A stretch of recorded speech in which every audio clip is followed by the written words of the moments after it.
Semoga yang subscribe diberikan rezeki melimpah dari jalan tak terduga. Dan yang like komen dimudahkan jalannya menuju surga di hari akhir nanti. Nabi Sulaiman alaihi salam adalah manusia terkaya sepanjang sejarah kehidupan manusia di muka bumi. Dalam beberapa kitab suci seperti Al-Quran, Alkitab, dan Injil, Nabi Sulaiman alaihi salam dijelaskan sebagai manusia terkaya yang pernah hidup di muka bumi. Tidak ada satupun manusia yang bisa mengalahkan total kekayaannya hingga hari kiamat tiba nanti. Para arkeolog telah menemukan situs peninggalan sejarah Islam yang mengungkap total kekayaan Nabi Sulaiman alaihi salam. Eres bin Yosef, profesor sekaligus peneliti, ia menyatakan bahwa 3000 tahun yang lalu Nabi Sulaiman alaihi salam diperkirakan memiliki kekayaan senilai 2,2 triliun US dollar. Apabila dikonversikan dengan nilai mata uang hari ini, dan jika dirupiahkan, nilainya setara dengan 32.891.870 triliun rupiah. Nabi Sulaiman memiliki beberapa mukjizat, di antaranya adalah dapat berbicara dengan bahasa binatang. Beliau dapat memerintah mereka untuk melakukan sesuatu. Beliau juga dapat mengendalikan besar kecilnya tekanan angin dan dapat mengatur ke arah mana angin akan berhembus. Sehingga dengan itu, Nabi Sulaiman dapat memanfaatkan angin sebagai kendaraannya dan juga kendaraan tentaranya. Nabi Sulaiman juga bisa melunakkan besi dan membentuknya menjadi pakaian perang yang anti tusukan senjata tajam. Nabi Sulaiman juga memimpin para jin. Mereka tunduk dan patuh pada perintah Nabi Sulaiman. Tidak hanya itu, setan dan iblis laknatullah yang merupakan makhluk pembangkang dapat dibuat tunduk bertekuk lutut pada perintah-perintah Nabi Sulaiman. Nabi Sulaiman bisa melakukan teleportasi, yaitu berpindah dari suatu tempat ke tempat yang lain dalam waktu singkat. Peristiwa tersebut dibuktikan dengan pemindahan singgasana Ratu Balqis atas perintah Nabi Sulaiman. Nabi Sulaiman juga dikenal sebagai raja yang adil dan bijaksana. Nabi Sulaiman diberkahi kecerdasan yang luar biasa untuk menyatupadukan segenap kekuatan yang Allah berikan kepadanya. Ia mengelola dan membawa kerajaannya menjadi kekuatan raksasa yang tak terkalahkan di masanya dengan segenap kemampuan yang dimilikinya. Tentara Nabi Sulaiman adalah tentara terkuat di bumi tanpa ada yang menandinginya. Pertanyaan dasar yang muncul kali ini adalah dari mana sumber kekayaan dan kekuatan Nabi Sulaiman alaihi salam? Sebelum saya melanjutkan, mohon bantu channel ini untuk terus berkembang dengan cara subscribe dan nyalakan tanda loncengnya. Berikan komentar yang positif dan berikan like serta share video ini. Semoga semua itu menjadi nilai amal jariah karena telah membantu mensiarkan kisah-kisah Islam pada masyarakat Islam dan dunia. Bismillahirrahmanirrahim. Sungguh kami benar-benar telah menganugerahkan ilmu kepada Daud dan Sulaiman. Keduanya berkata, segala puji bagi Allah yang melebihkan kami dari kebanyakan hamba-hambanya yang mukmin. Sulaiman telah mewarisi Daud dan dia berkata, wahai manusia, kami telah diajari untuk memahami bahasa burung dan kami dianugerahi segala sesuatu. Sesungguhnya semua ini benar-benar karunia yang nyata. Quran Surat An-Naml ayat 15-16. Nabi Sulaiman mewarisi Nabi Daud dalam sisi kenabian dan kekuasaan, bukan mewarisi harta, karena para nabi tidak mewariskan harta. Sepeninggalan mereka, harta para nabi menjadi sedekah bagi orang-orang yang ada di sekitar mereka, yaitu orang-orang fakir dan orang-orang yang membutuhkan. Allah telah memilihnya sebagai nabi dari kalangan Bani Israel. Begitu juga Allah telah memberinya kekuasaan kerajaan sehingga ia menjadi pemimpin Bani Israel.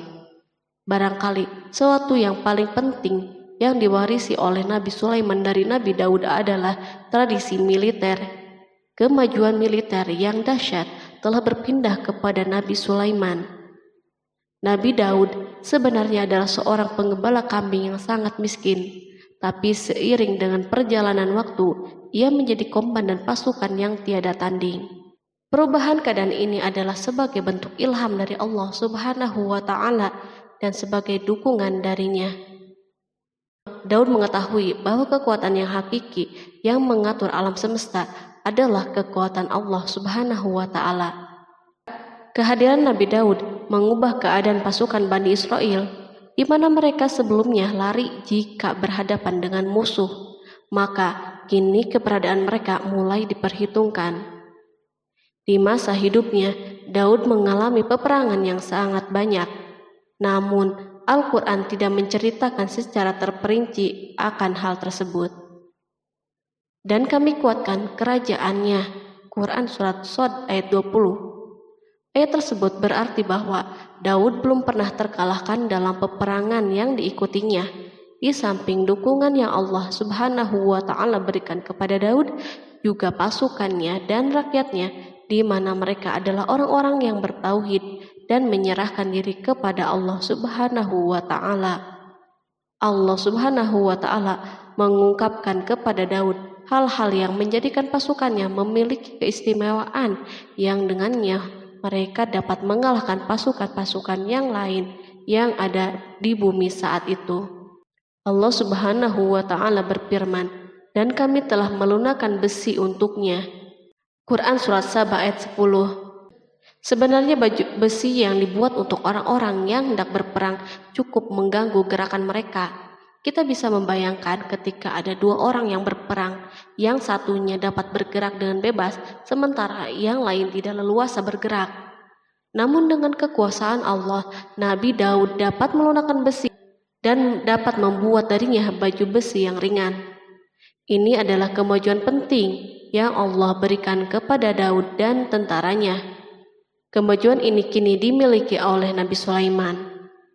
Demikianlah Sulaiman memiliki pasukan yang dahsyat yang melebihi pasukan manapun di bumi saat itu.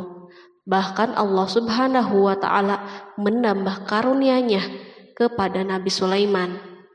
Dan Sulaiman telah mewarisi Daud dan dia berkata, "Hai manusia, kami telah diberi pengertian tentang suara burung dan kami diberi segala sesuatu. Sesungguhnya ini benar-benar suatu karunia yang nyata." Quran Surat An-Naml ayat 16. Pada suatu hari, Nabi Sulaiman menengadahkan tangannya dan berdoa kepada Allah Subhanahu wa Ta'ala. Antara hati Nabi dan Allah tidak ada penghalang, tidak ada jarak, tidak ada sekatan waktu, dan tak ada seorang pun dari para nabi yang berdoa kepada Allah kecuali doanya pasti terkabul. Kejernihan hati ketika mencapai puncak tertentu, maka ia akan menggapai apa saja yang diinginkan di jalan Allah Subhanahu wa Ta'ala. Dalam doanya Nabi Sulaiman berkata, "Ya Tuhanku, ampunilah aku dan anugerahkanlah kepadaku kerajaan yang tidak dimiliki oleh seorang pun sesudahku." Quran Surat Shad ayat 35. Sulaiman menginginkan dari Allah Subhanahu wa Ta'ala suatu kerajaan yang belum pernah diperoleh oleh siapapun setelahnya. Allah Subhanahu wa Ta'ala mengabulkan doa hambanya Nabi Sulaiman dan memberinya kerajaan tersebut. Barangkali orang-orang yang hidup di saat ini bertanya-tanya, mengapa Sulaiman meminta kerajaan ini yang belum pernah dimiliki oleh seorang pun setelahnya. Ambisi Sulaiman untuk mendapatkan kekuasaan atau kerajaan adalah ambisi yang ada di dalam seorang nabi, dan tentu ambisi para nabi tidak berkaitan kecuali dengan kebenaran. Ambisi tersebut adalah bertujuan untuk memudahkan penyebaran dakwah di muka bumi.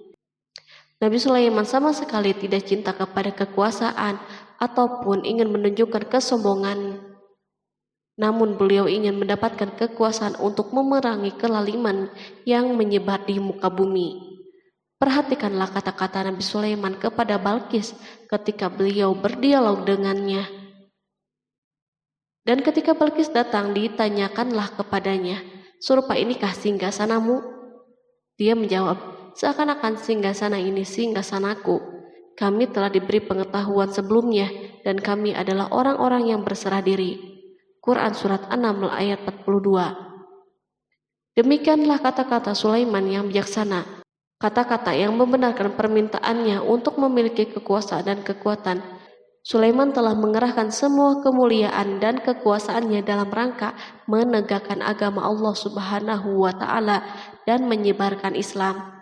Nabi Sulaiman mewarisi kekuasaan, kenabian, hikmah ilmu dari Daud. Orang-orang menyebut Sulaiman Al-Hakim atau Sulaiman yang bijaksana. Kebijaksanaan Nabi Sulaiman tidak terbatas pada keadilannya di tengah-tengah manusia dan kasih sayangnya kepada mereka. Namun kebijaksanaan Sulaiman juga berlaku di kalangan burung dan binatang-binatang lainnya.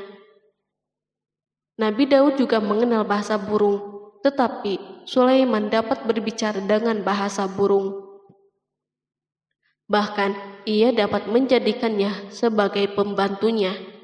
Ketika Nabi Daud bertasbih, maka gunung-gunung dan burung-burung serta binatang buas pun ikut bertasbih bersamanya.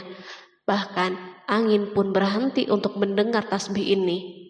Sedangkan Nabi Sulaiman, Allah Subhanahu wa Ta'ala memberinya karunia lebih dari itu, di mana binatang-binatang buas tunduk padanya, begitu juga angin dan burung.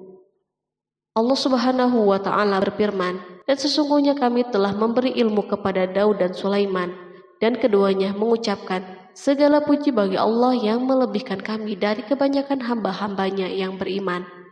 Dan dia berkata, hai manusia, kami telah diberi pengertian tentang suara burung, dan kami diberi segala sesuatu. Sesungguhnya semua ini benar-benar karunia yang nyata. Quran Surat An-Naml ayat 15-16.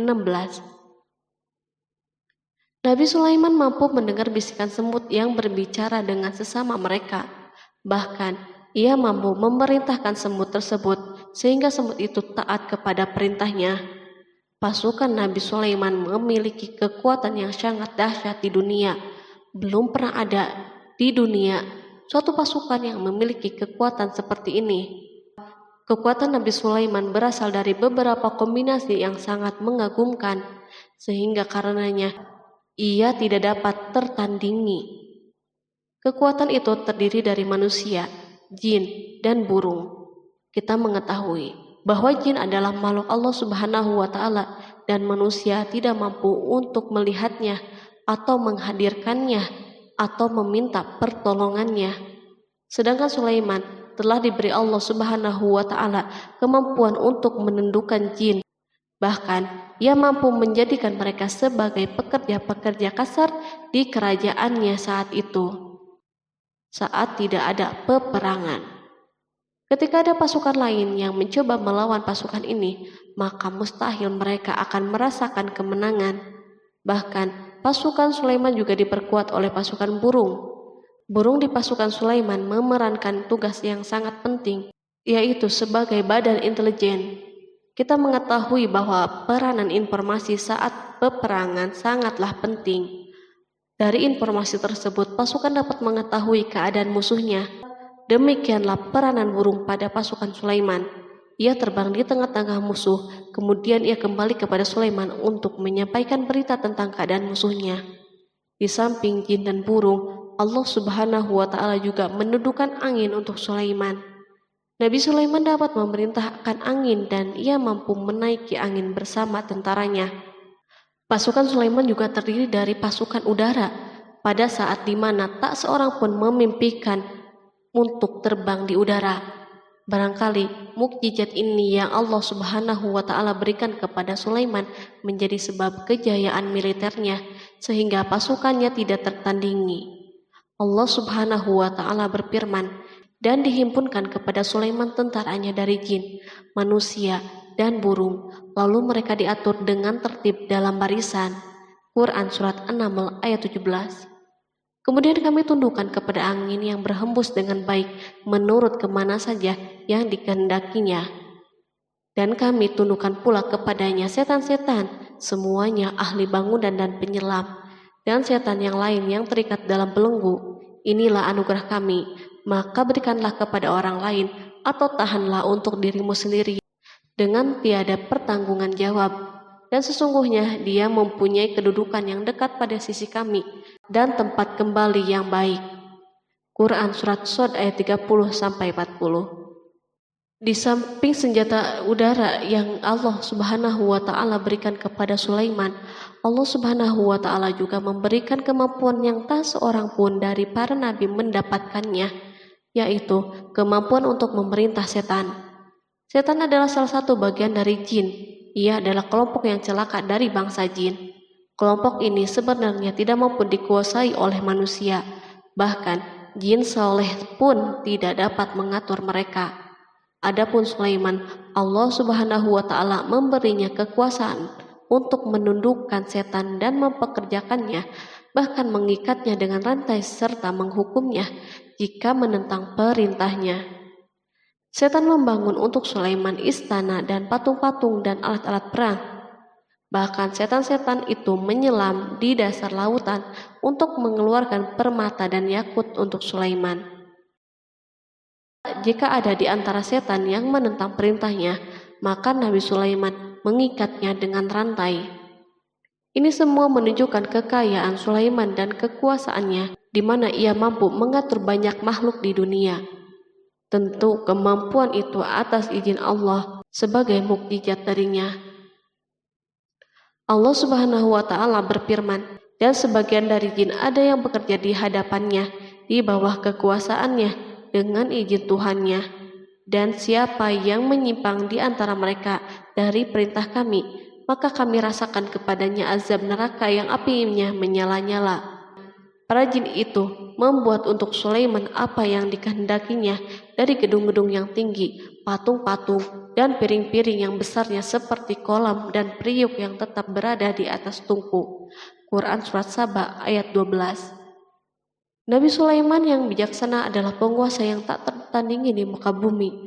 Meskipun memperoleh nikmat yang khusus dan agung ini yang Allah Subhanahu wa Ta'ala berikan kepada Nabi Sulaiman, beliau tetap menunjukkan sebagai manusia yang paling banyak berzikir kepadanya dan manusia yang paling banyak bersyukur di zamannya.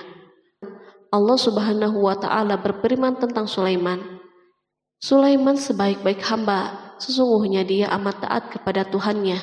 Quran Surat Shad ayat 30. Nabi Sulaiman selalu mendirikan sholat, puasa, tasbih, dan mengungkapkan rasa cinta yang dalam. Hamba yang kembali adalah hamba yang menuju Allah Subhanahu wa Ta'ala. Waktu sholat bagi Sulaiman adalah waktu yang sangat penting, sehingga ketika datang waktu itu, maka beliau tidak bisa disibukkan dengan hal yang lain. Sulaiman mengetahui penyakit kuda dan ia mampu berbicara dengan bahasa kuda. Bahkan kuda itu pun mentaati perintah Nabi Sulaiman. Allah Subhanahu wa Ta'ala juga memberikan kenikmatan lain atas Sulaiman. Allah Subhanahu wa Ta'ala berfirman, dan kami alirkan cairan tembaga baginya. Quran Surat Saba ayat 12. Al-Kihtir adalah tembaga yang dicairkan. Sebagaimana Allah Subhanahu wa Ta'ala memberikan nikmat atas ayahnya Daud di mana ia mampu melunakkan besi, dan Allah Subhanahu wa Ta'ala mengajarinya bagaimana cara mencairkannya, maka Sulaiman pun memanfaatkan tembaga yang cair untuk peperangan dan di saat perdamaian. Pada saat peperangan, beliau mencampur tembaga dengan besi dan membuat darinya perunggu. Mereka menggunakan senjata-senjata perunggu dalam peperangan seperti pedang, baju besi, dan pisau. Senjata-senjata ini adalah senjata yang paling kuat di saat itu. Sedangkan di saat perdamaian, tembaga digunakan untuk membuat bangunan, patung, dan sebagainya. Meskipun Nabi Sulaiman mendapatkan nikmat yang besar dan karunia yang khusus, Allah Subhanahu wa Ta'ala mengujinya dengan suatu ujian yang akan selalu datang pada seorang hamba. Ketika hamba itu mendapatkan kedudukan yang besar, maka ujiannya pun menjadi besar. Allah Subhanahu wa Ta'ala menguji Sulaiman dengan penyakit. Allah Subhanahu wa Ta'ala berfirman, dan sesungguhnya kami telah menguji Sulaiman dan kami jadikan dia tergeletak di atas kursinya sebagai tubuh yang lemah karena sakit. Kemudian ia bertaubat. Ia berkata, Ya Tuhanku, ampunilah aku, anugerahkanlah kerajaan yang tidak dimiliki oleh seorang pun sesudahku. Sesungguhnya Engkaulah yang Maha Pemberi. Kemudian kami tundukkan kepadanya angin yang berhembus dengan baik menurut kemana saja yang ia kehendaki. Dan kami tundukkan pula kepadanya setan-setan, semuanya ahli bangunan dan penyelam. Quran Surat Shod ayat 34-37. Sulaiman diuji dengan penyakit yang sangat keras, di mana Toran saat itu tidak mampu mengatasinya. Sakitnya Sulaiman sangat keras, sehingga para dokter dari kalangan manusia dan jin tidak mampu menghilangkan penyakitnya. Lalu burung-burung menghadirkan rumput-rumput yang dianggapnya sebagai obat, tetapi Sulaiman pun belum juga sembuh. Semakin hari penyakit Sulaiman semakin menjadi-jadi, sehingga ketika Sulaiman duduk di atas kursi, ia duduk bagaikan tubuh tanpa roh, seakan-akan ia mati karena saking kerasnya penyakit yang dideritanya. Sakit yang diderita Sulaiman terus berlanjut untuk beberapa saat. Namun Sulaiman tidak henti-hentinya berzikir kepada Allah Subhanahu wa Ta'ala dan meminta kesembuhan kepadanya, serta beristighfar kepadanya, serta mengungkapkan rasa cintanya kepada Allah Subhanahu wa Ta'ala. Selesailah ujian Allah Subhanahu wa Ta'ala terhadap hambanya Sulaiman. Beliau pun sembuh. Kini Sulaiman merasakan kembali kesehatannya setelah mengetahui segala kejayaannya dan segala kekuasaannya serta segala kebesarannya tidak lagi mampu menghilangkan penyakit yang dideritanya, kecuali jika Allah Subhanahu wa Ta'ala menghendakinya. Dan sesungguhnya kami telah menguji Sulaiman dan kami jadikan dia tergeletak di atas kursinya sebagai tubuh yang lemah karena sakit. Quran Surat Shod ayat 34. Kata jasad dalam bahasa Arab diungkapkan atas sesuatu yang kehilangan kehidupan atau kesehatan. Nabi Sulaiman telah membangun masjid atau tempat beribadah sehingga manusia menyembah Allah Subhanahu wa Ta'ala di dalamnya. Rumah ini menunjukkan keunggulan seni arsitektur dan seni pahat. Orang-orang yang membangun rumah ini berjumlah puluhan ribu orang. Tentu setiap kelompok dari mereka memiliki pekerjaan masing-masing. Di antara mereka ada yang mencairkan tambang, ada yang menjadi tukang pahat, ada yang membelah batu, ada yang memotong-motong kayu, ada yang mendatangkan rumput-rumput dari Libanon, dan ada yang melelehkan emas dan menjadikannya lempengan-lempengan yang mengkilat untuk menutupi kayu dan menutupi dinding. Bahkan golongan jin membantu pembangunan rumah tersebut, tentu dengan perintah dan bimbingan Nabi Sulaiman. Mereka membuat patung-patung yang besar dan membuat bejana yang besar untuk tempat makanan para tentara dan pekerja, yaitu bejana seperti gunung karena saking beratnya dan besarnya. Mereka juga membuat tempat-tempat minum yang besarnya seperti kolam. Sulaiman mengawasi para pekerjanya dan juga mengurusi masyarakatnya, di mana beliau mengenali problem mereka dan berusaha memecahkannya. Beliau juga mengawasi pasukannya dari kalangan binatang dan burung. Beliau mengetahui apakah ada satu dari mereka yang tidak hadir, kemana ia pergi, serta mengapa ia pergi. Nabi Sulaiman bukan hanya mengetahui problem tentaranya dari kalangan manusia dan tentaranya dari kalangan burung, namun ia juga menunjukkan kasih sayangnya terhadap semut, di mana beliau mendengar bisikannya dan tidak suka untuk menginjaknya. Pada suatu hari, ia berjalan di depan tentaranya dan tiba-tiba ia mendengar suara semut yang berkata kepada teman-temannya dari kalangan semut. Hingga apabila mereka sampai di lembah semut, berkatalah seekor semut, "Masuklah ke dalam sarang-sarangmu agar kamu tidak terinjak oleh Sulaiman dan tentaranya." Sedangkan mereka tidak menyadari. Maka dia tersenyum karena mendengar perkataan semut itu, dan ia berdoa, "Ya Tuhanku, berilah aku ilham untuk tetap mensyukuri nikmat-Mu yang telah Engkau anugerahkan kepadaku dan kepada kedua orang ibu dan bapakku, dan untuk mengerjakan amal soleh yang Engkau ridhoi, dan masukkanlah aku dengan rahmat-Mu ke dalam golongan hamba-hamba-Mu yang soleh." Quran Surat An-Naml ayat 18-19. Sulaiman mendengarkan pembicaraan semut itu, lalu beliau tersenyum karena mendengar pembicaraannya. Apa yang dibayangkan oleh semut kecil itu? Meskipun Sulaiman mendapatkan kekuasaan dan memiliki tentara yang besar, namun beliau menunjukkan kasih sayang terhadap semut. Beliau mendengar bisikannya dan melihat semut yang ada di depannya. Oleh karena itu, tidak mungkin baginya untuk menginjaknya. Sulaiman bersyukur kepada Allah Subhanahu wa Ta'ala yang telah memberinya nikmat, yaitu nikmat rahmat dan nikmat kasih sayang. Di samping itu, Sulaiman orang yang paling kaya di dunia, di mana istananya terbuat dari kayu-kayu gaharu yang memiliki bau yang harum, dan istananya terbuat dari emas dan terkadang dari kristal. Beliau juga memiliki kursi besar yang dibuat dari emas dan permata. Istana Sulaiman merupakan istana yang paling besar di dunia. Sulaiman menggunakan pakaian dari emas dan permata. Meskipun demikian, Sulaiman tetap menunjukkan sebagai hamba yang berserah diri dan rendah diri kepada Allah Subhanahu wa Ta'ala dan kepada manusia. Nabi Sulaiman yang merendahkan dirinya di hadapan Allah, dan ia selalu sujud kepada Allah sebagaimana ayahnya yang selalu bertasbih kepada Allah. Sulaiman selalu melantunkan lagu-lagu cinta ilahi dan hanya memuji Allah Subhanahu wa Ta'ala.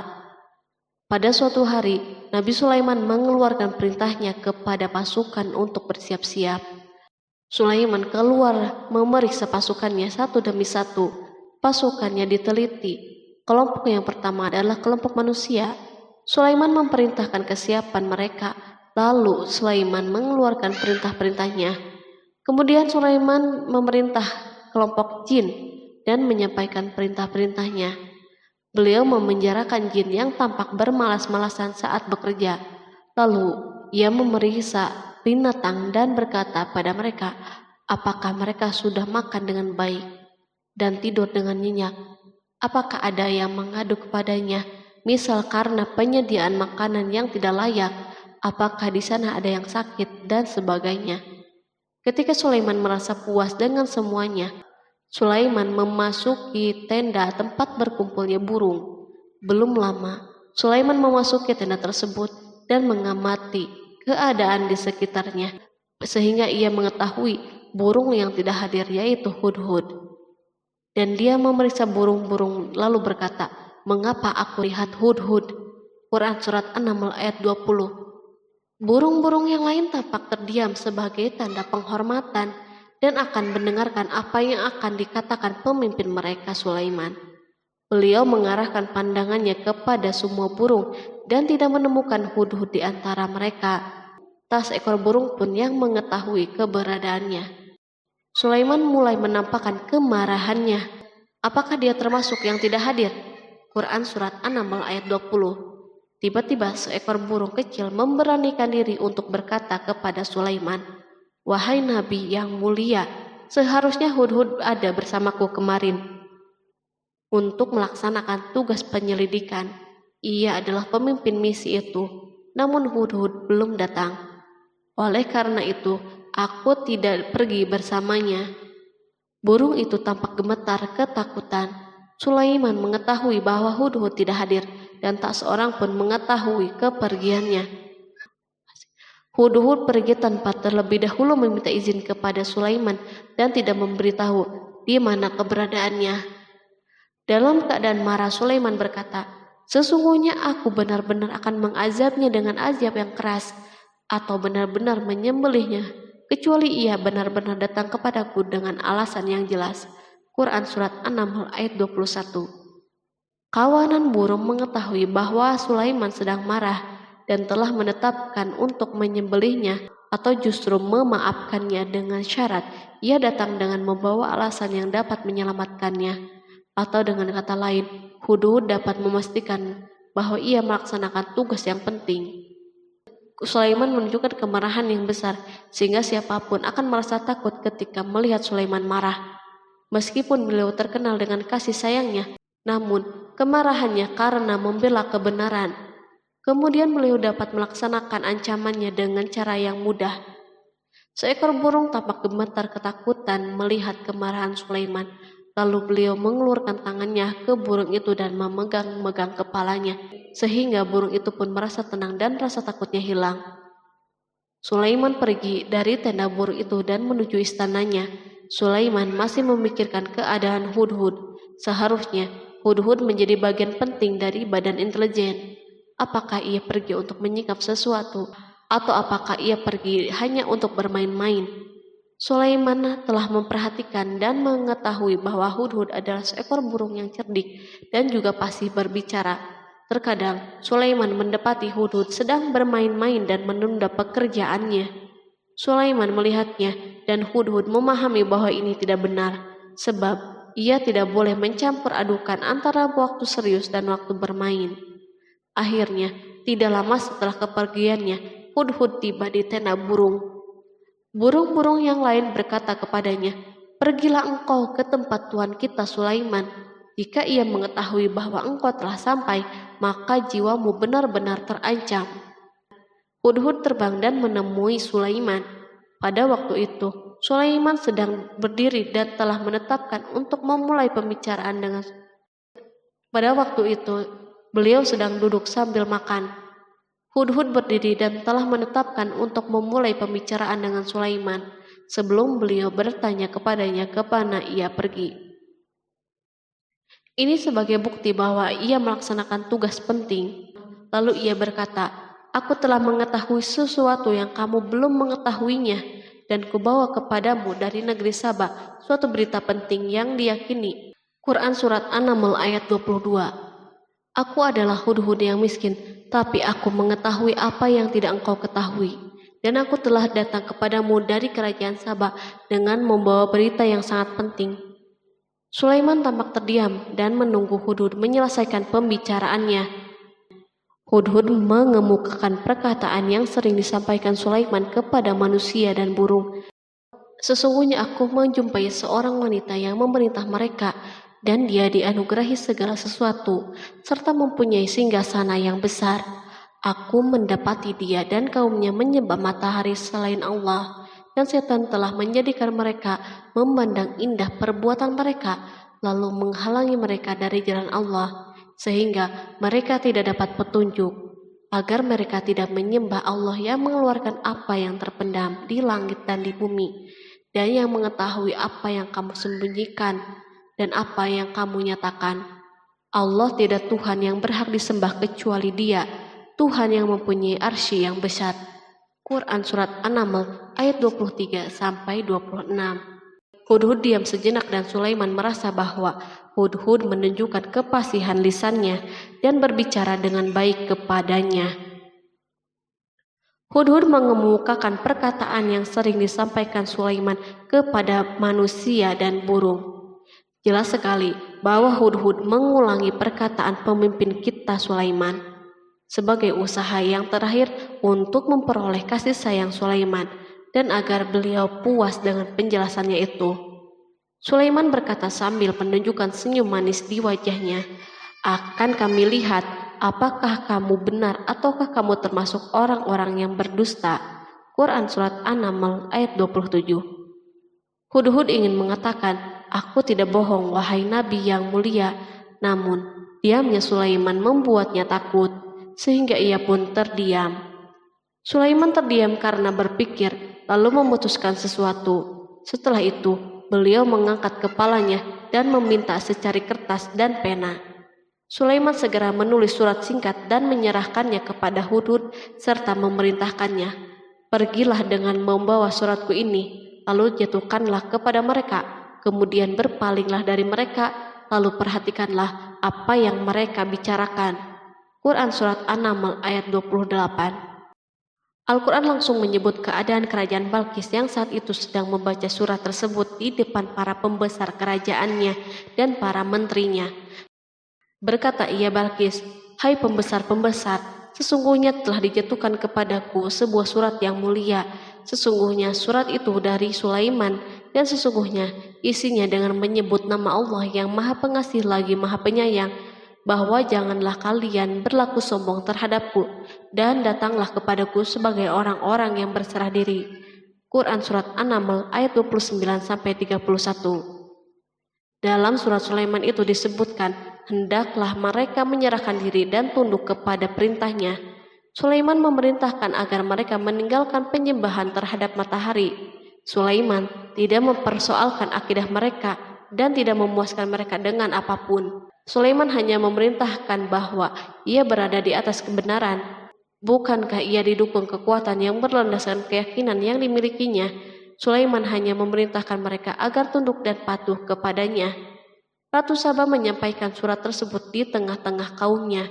Berkata dia, Balkis, "Hai putra para pembesar, berilah aku pertimbangan dalam urusanku ini.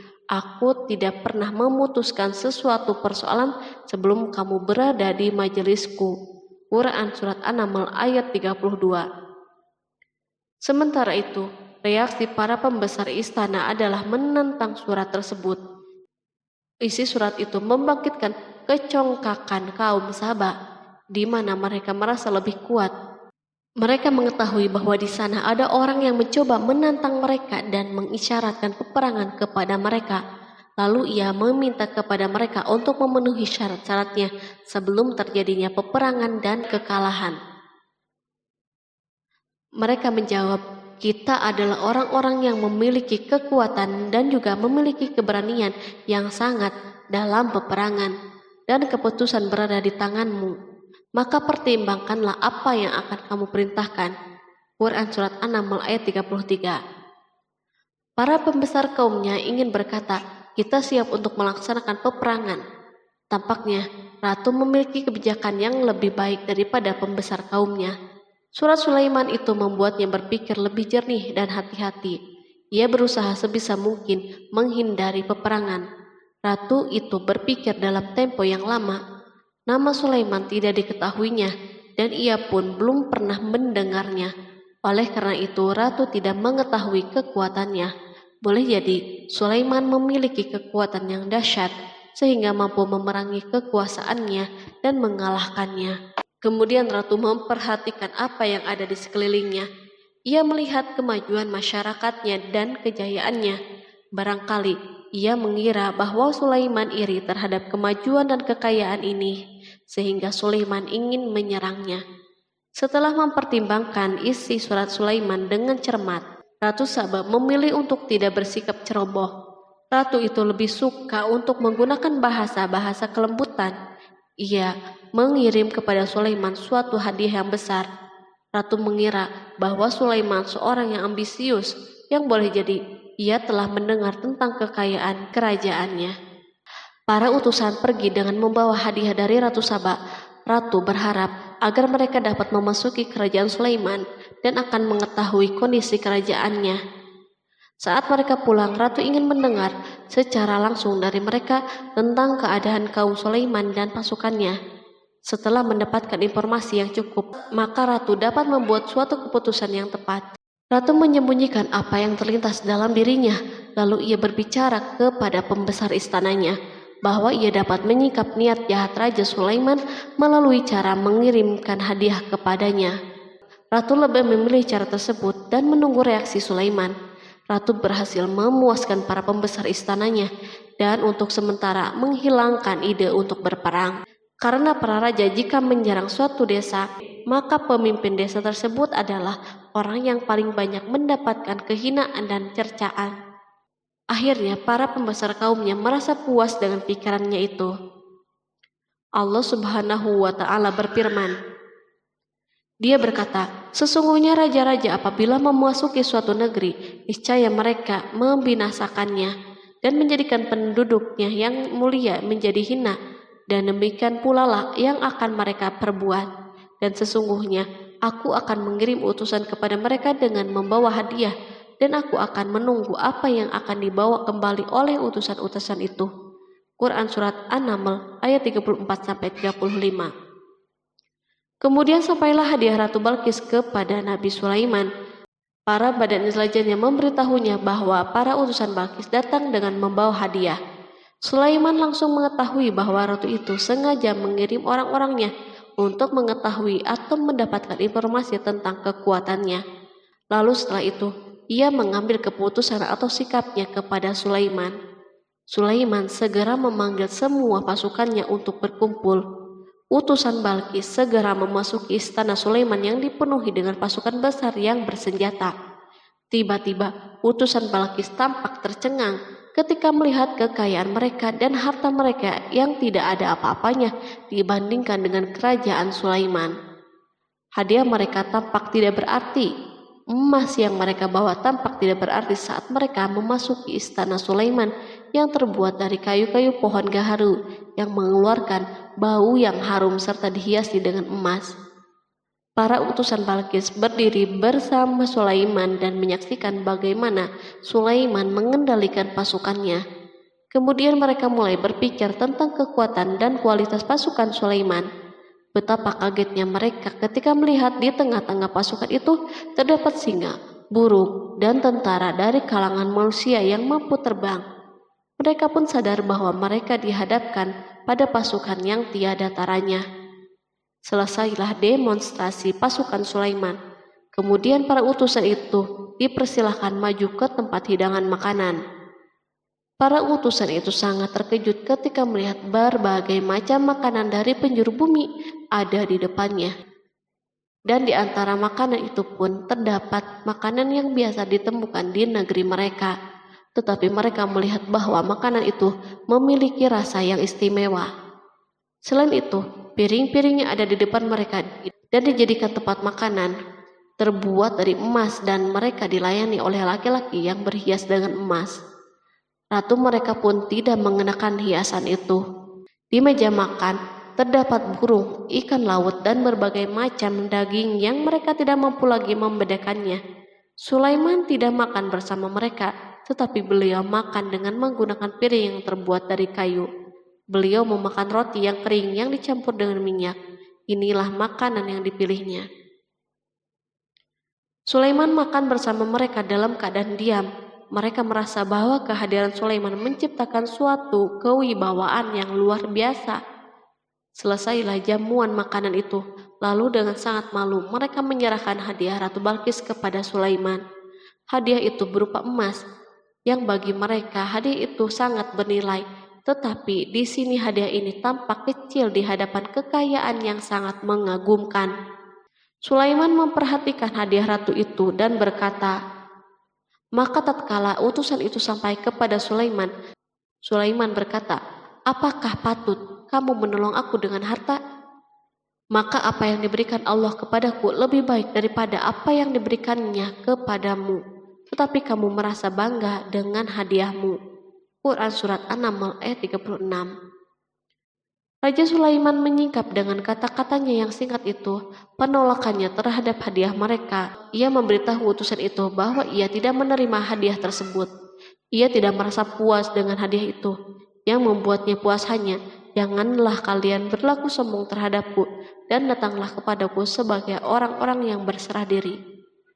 Lalu Sulaiman kembali berkata dengan pelan, kembalilah kepada mereka. Sesungguhnya kami akan mendatangi mereka dengan bala tentara yang mereka tidak kuasa melawannya.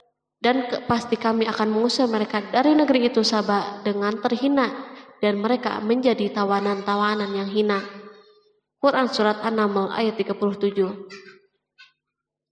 Sulaiman meninggalkan para utusan ratu itu setelah terlebih dahulu mengancam mereka. Para utusan itu mengharap agar Sulaiman mau menunggu kunjungan dari Ratu Balkis yang akan membawa misi perdamaian. Akhirnya sampailah para utusan Balkis ke negeri Saba. Mereka segera menuju istana ratu. Mereka memberitahu bahwa negeri mereka ada di ujung tanduk. Mereka menceritakan kepada ratu kekuatan Sulaiman dan tidak mungkin bagi mereka mampu melawannya. Mereka meyakinkan Balkis bahwa ia harus mengunjunginya dan melihat sendiri. Kemudian ratu menyiapkan dirinya untuk pergi menuju kerajaan Sulaiman. Sulaiman duduk di kursi kerajaan di tengah-tengah para pembesarnya dan para menterinya, serta para komandan pasukan. Sulaiman mengetahui bahwa Balkis menuju tempatnya. Balkis dikelilingi rasa takut. Sulaiman berpikir sejenak tentang bagaimana matahari disembah.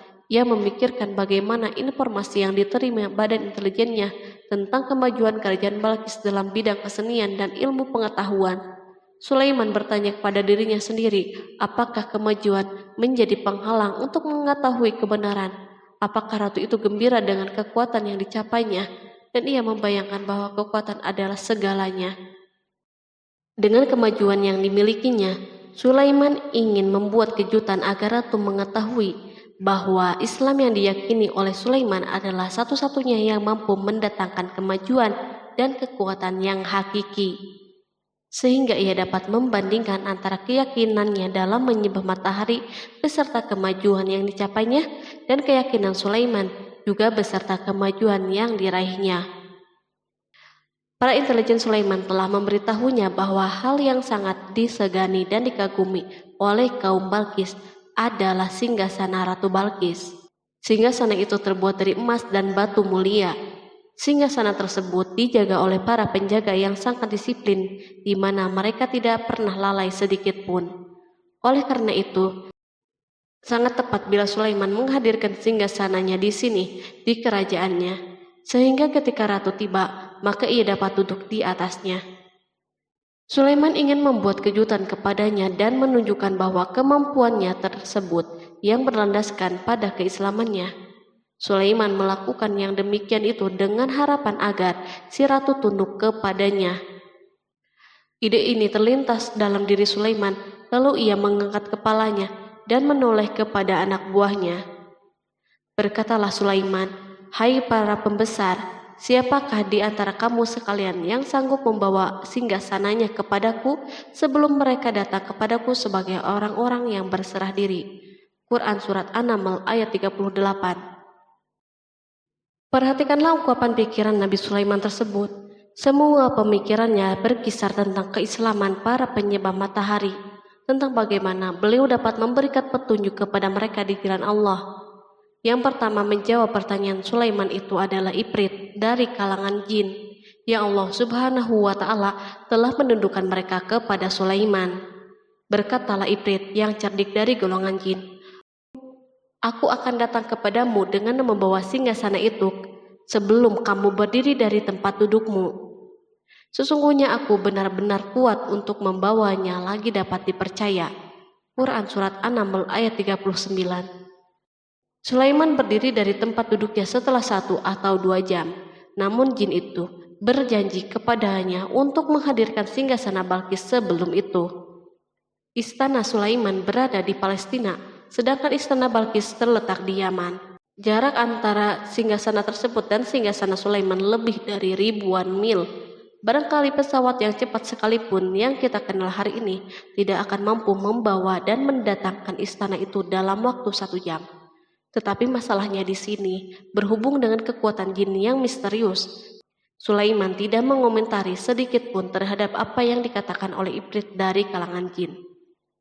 Tampak ia menunggu tanggapan lain yang mampu menghadirkan singgasana Balkis yang lebih cepat dari itu. Sulaiman menoleh kepada seorang yang di sana yang duduk di atas naungan. Berkatalah seseorang yang mempunyai ilmu dari Alkitab, "Aku akan membawa singgasana itu kepadamu sebelum matamu berkedip."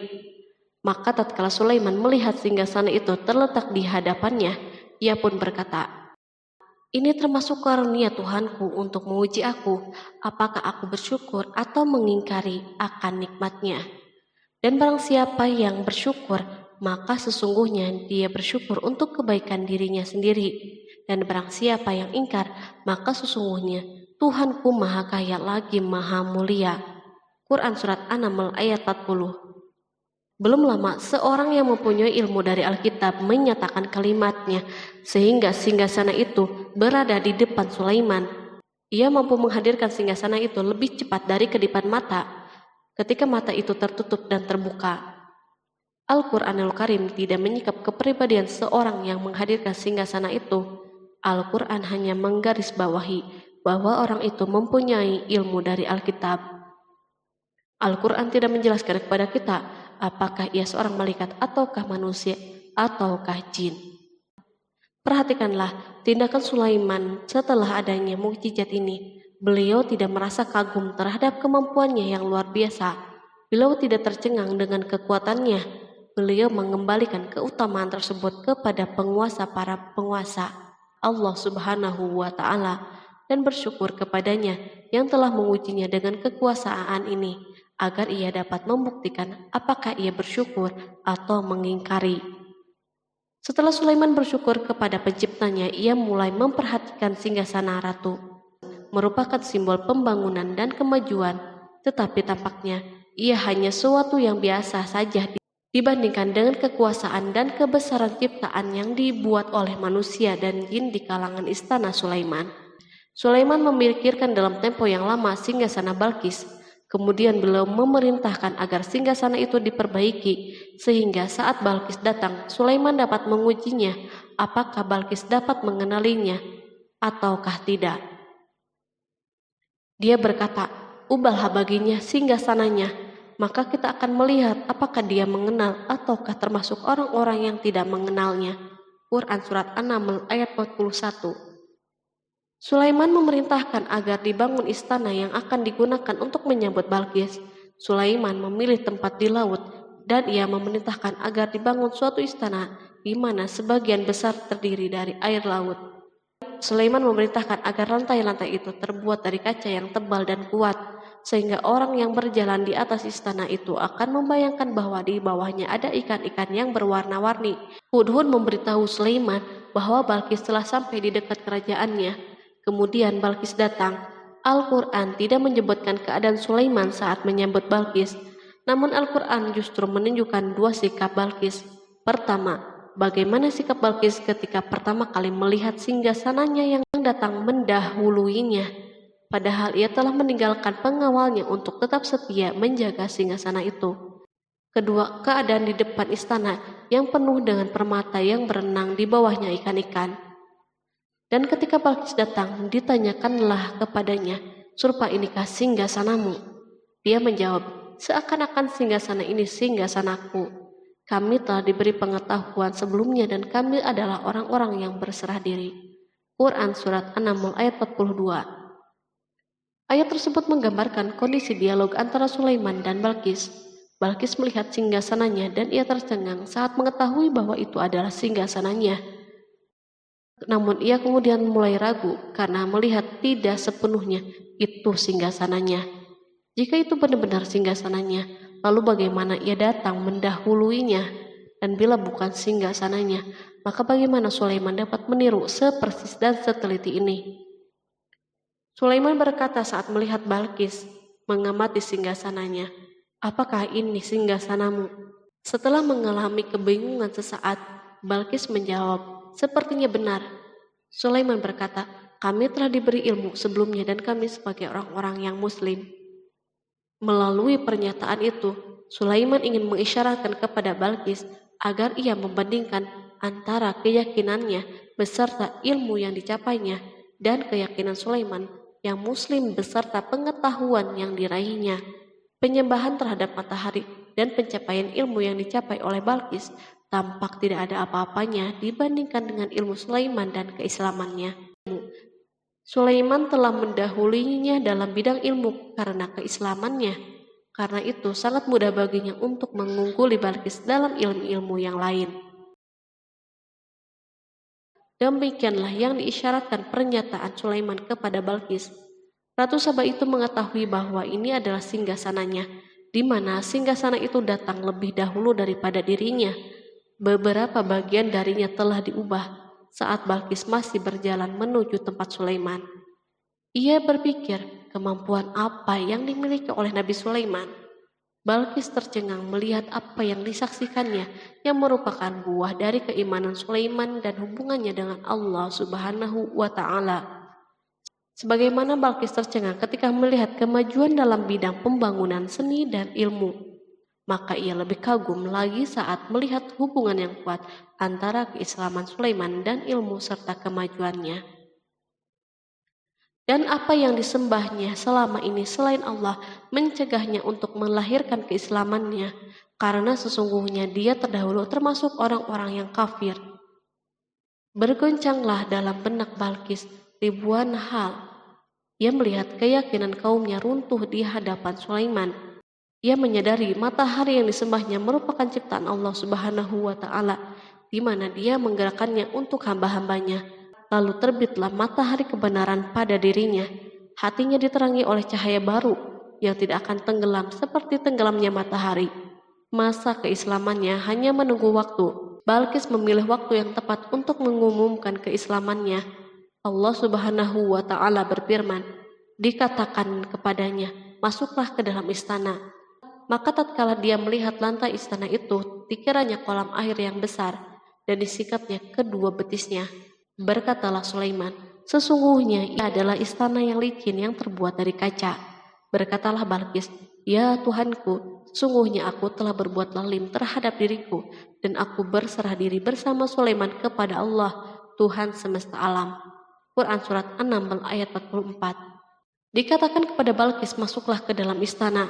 Ketika ia masuk, maka ia tidak menyaksikan adanya kaca, tetapi ia melihat air, sehingga ia mengira akan bersinggungan dengan air laut. Lalu ia menyingkap sedikit bajunya agar bajunya tidak basah. Sulaiman mengingatkannya tanpa melihat agar tidak khawatir terhadap pakaiannya, karena pakaiannya tidak akan basah sebab di sana tidak ada air. Ia sekedar kaca yang halus yang saking halusnya hingga tidak tampak. Pada kesempatan itulah Balqis mengumumkan keislamannya. Ia mengakui kelaliman dirinya dan ia menyatakan penyerahan diri kepada Sulaiman dan kepada Allah Subhanahu wa Ta'ala. Lalu kaumnya pun mengikutinya dan mereka memeluk Islam. Balqis menyadari ia berhadapan dengan penguasa yang terbesar di bumi dan salah satu nabi yang mulia. Untuk pertama kalinya wajah Sulaiman dihiasi dengan senyuman yang menunjukkan kepuasannya sejak Balqis mengunjunginya. Demikianlah Sulaiman mewujudkan kejayaannya yang hakiki dan menyebarkan cahaya Islam di muka bumi. Al-Quran tidak menyebutkan kisah Balqis setelah keislamannya. Para ahli tafsir mengatakan bahwa ia menikah dengan Sulaiman. Selain itu, ada yang mengatakan bahwa ia menikah dengan salah satu orang dekat Sulaiman. Ada juga yang mengatakan bahwa sebagian Raja Habasyah adalah keturunan dari buah perkawinan ini. Sulaiman hidup di tengah-tengah kejayaan dan kemuliaan di muka bumi. Kemudian Allah Subhanahu wa Ta'ala menetapkan kematian baginya. Sebagaimana kehidupan Sulaiman yang berada di puncak kemuliaan dan kejayaan yang penuh dengan keajaiban yang luar biasa, maka kematiannya pun merupakan tanda-tanda kebesaran Allah Subhanahu wa Ta'ala yang penuh dengan keajaiban. Demikianlah bahwa kematiannya sesuai dengan kehidupannya, sesuai dengan kejayaannya. Allah Subhanahu wa Ta'ala berfirman tentang kematian Sulaiman. Maka tatkala kami telah menetapkan kematian Sulaiman, tidak ada yang menunjukkan kepada mereka kematiannya itu kecuali rayap yang memakan tongkatnya. Maka tatkala ia telah tersungkur, tahulah jin bahwa kalau sekiranya mereka mengetahui yang gaib, tentulah mereka tidak akan tetap dalam siksa yang menghinakan. Quran Surat Saba ayat 14.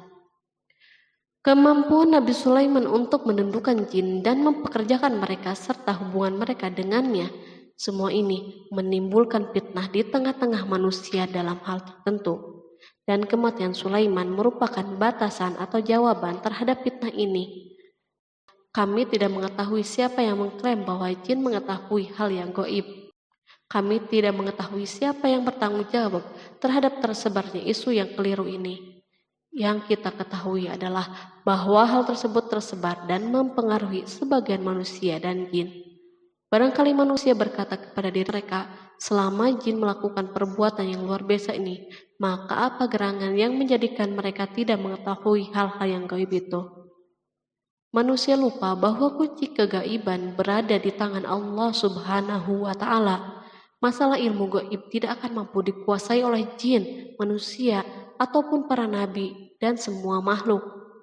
Hanya Dia yang mengetahuinya.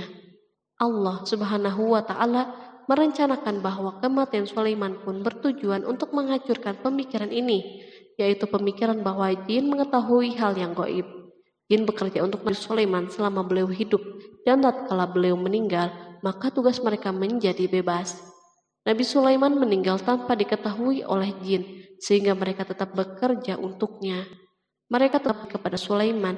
Seandainya mereka mengetahui hal yang gaib, niscaya mereka tidak akan meneruskan pekerjaan mereka. Pada suatu hari Sulaiman memasuki mihrabnya untuk itikaf, ibadah dan sholat. Tak seorang pun berani mengganggu khalwat di mihrabnya. Mihrab Sulaiman terletak di puncak gunung dan dindingnya terbuat dari permata. Pada suatu hari, Sulaiman duduk bersandar pada tongkatnya dan ia tampak tenggelam dalam tafakur. Beliau berzikir kepada Allah hingga rasa kantuk menguasainya. Lalu setelah itu malaikat maut menemuinya di mihrabnya. Sulaiman pun meninggal. Beliau bersandar kepada tongkatnya. Jin melihatnya dan mengira bahwa beliau sedang sholat. sehingga mereka pun tetap melanjutkan pekerjaannya. Berlalulah hari yang panjang, kemudian datanglah rayap, yaitu semut kecil yang memakan kayu. Hewan itu pun mulai memakan tongkat Sulaiman. Rayap-rayap itu tampak lapar. Sebagian dari tongkat Sulaiman dimakan beberapa hari oleh rayap itu. Ketika yang dimakannya semakin bertambah, maka tongkat itu pun menjadi rusak dan jatuh dari tangan Sulaiman. Tubuh mulia itu kehilangan keseimbangan dan terhempas di bumi. Tatkala tubuh suci itu tersungkur, maka manusia segera menuju ke sana. Mereka menyadari dan mengetahui bahwa Nabi Sulaiman telah meninggal dalam waktu yang sangat lama. Jin menyadari bahwa mereka tidak mengetahui hal-hal yang gaib, dan manusia pun mengetahui hakikat ini. Seandainya jin mengetahui hal yang gaib, niscaya tidak akan meneruskan siksa yang hina.